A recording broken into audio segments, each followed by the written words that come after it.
নামাজ চলাকালে বায়ু নির্গমন আটকে রেখে নামাজ পড়লে কি নামাজ ভঙ্গ হবে?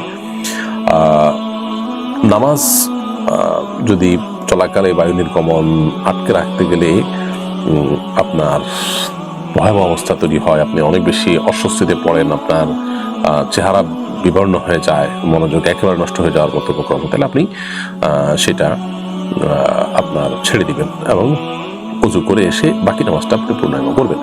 এ বিষয়ে সহিহ ইবনে হিব্বানের একটা হাদিস রয়েছে।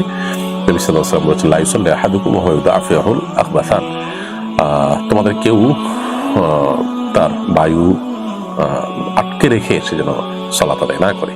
তো এই জন্য বায়ু নির্গমন আটকে রাখতে গেলে যদি নামাজের মনোযোগ একেবারে নষ্ট হয়ে যায়, তাহলে সেক্ষেত্রে আপনি এটা ছেড়ে দিয়ে উযু করে আবার নামাজ পড়বেন, বা যেখানে নামাজ ছুটেছে উযু করে এসে ওখান থেকে আপনি কন্টিনিউ করতে পারবেন।